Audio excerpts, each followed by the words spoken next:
Hello, I'm Auntie Anne, and today I'm going to tell you the tale of Mr. Jeremy Fisher by Beatrix Potter.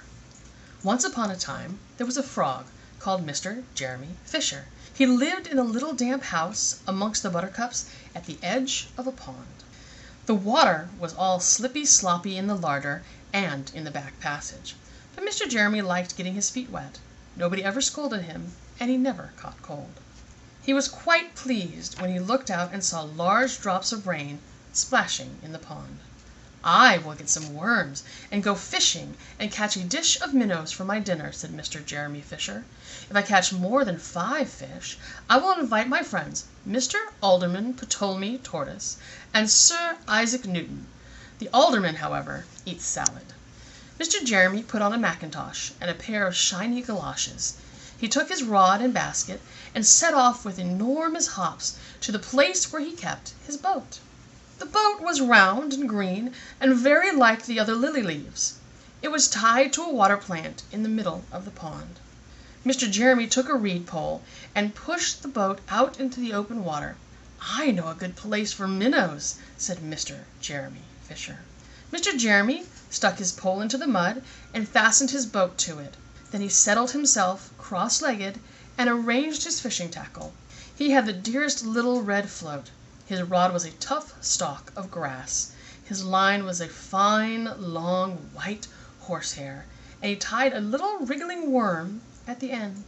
The rain trickled down his back, and for nearly an hour he stared at the float. "This is getting tiresome. I think I should like some lunch," said Mr. Jeremy Fisher. He punted back again amongst the water plants and took some lunch out of his basket. "I will eat a butterfly sandwich and wait till the shower is over," said Mr. Jeremy Fisher.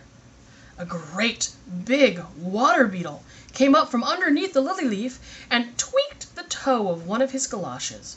Mr. Jeremy crossed his legs up shorter, out of reach, and went on eating his sandwich. Once or twice something moved about with a rustle and a splash amongst the rushes at the side of the pond. "I trust that it is not a rat," said Mr. Jeremy Fisher. "I think I had better get away from here." Mr. Jeremy shoved the boat out again a little way and dropped the bait.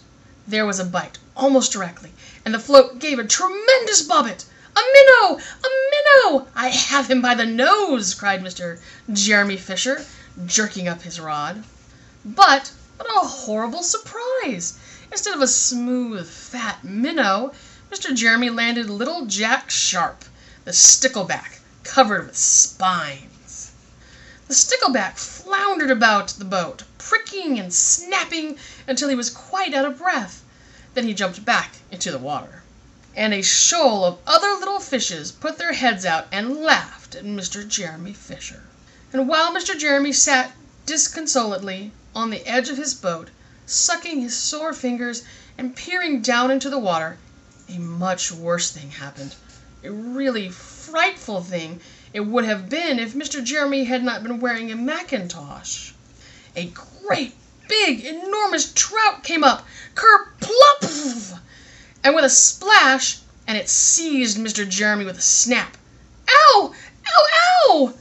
And then it turned and dived down to the bottom of the pond.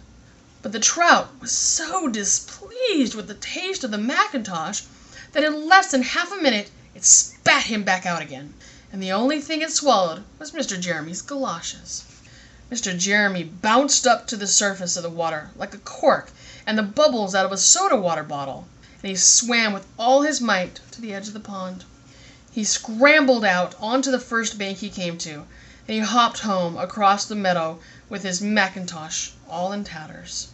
"What a mercy that was not a pike," said Mr. Jeremy Fisher. "I have lost my rod and basket, but it does not matter much, for I am sure I should never have dared go fishing again."